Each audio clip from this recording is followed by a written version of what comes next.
Hello Stampers, I'm Dina Lanzendorf at Inkin' with Dink.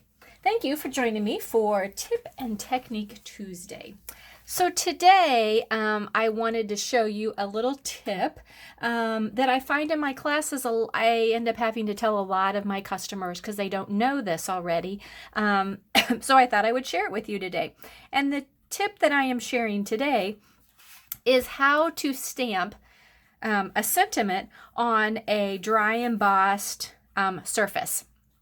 Okay, so for this one we used a embossing folder to emboss the background, but I still wanted the sentiment directly on it. So let me tell you how to do it. So we'll go ahead and get started making the card. So for the background, we're going to need a piece of Daffodil Delight that measures 8.5 by 5.5.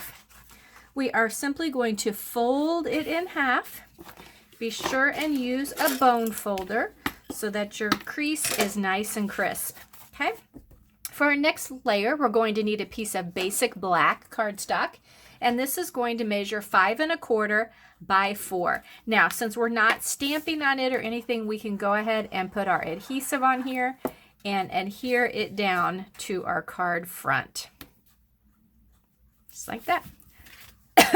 Now for the next layer, this is the piece that we do want embossed. So I want to show you a little something, okay? So here I have my piece of paper that measures 5 by 3 3/4, and that's my next layer. But I want the word congratulations to go on here. So if we take our stamp pad and our stamp, and we try to stamp our word on here, okay, that is what it does. Okay, kind of see it up close. You can see there's spots that didn't take, and the word is just really mottled looking. Okay, so not exactly the look we're going for. So here's what you need to do instead. You leave that open. You need to take your piece of cardstock, again, 5 by 3 3/4, and you actually need to stamp your greeting ahead of time. Okay, so I'm just going to stamp congratulations on here. Then you need to take it and you need to emboss it in your embossing folder. Okay, so then when you get it back, it looks like this, and the word is all there. Okay, you can see all the letters, every part of them, and things like that. So the trick on this is simply to do it in a different order. Okay, so now I have this part done, so I'm ready to go ahead and adhere that, and you can see my boo-boo on the back here. Adhere that to my card front.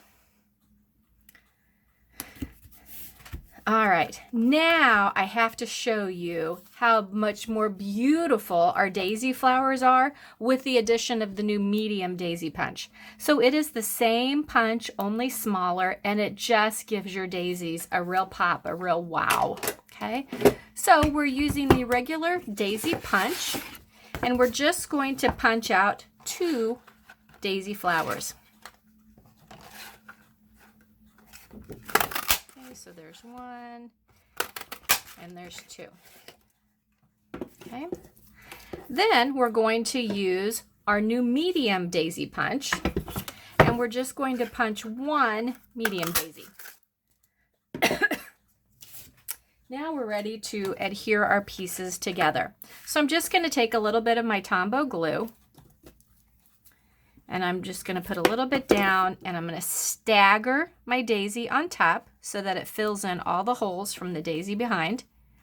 Then I'm just going to put a little bit in the middle. I'm going to take my medium daisy, and I'm just going to stick it right down there in the middle. And again, what a wow, and it's just absolutely gorgeous. I'm going to take a 1/2 inch circle punch that I have punched in black.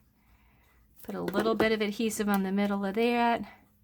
Stick that in the middle, and there you go. And that is how easy it is to punch a beautiful 3D daisy flower. Put a little bit more liquid adhesive on the back, stick it down, and there you have a very simple card with your sentiment that is stamped before you actually run it through an embossing folder so that you get the whole image. So there you go. Thanks for watching, and I'll catch you next time.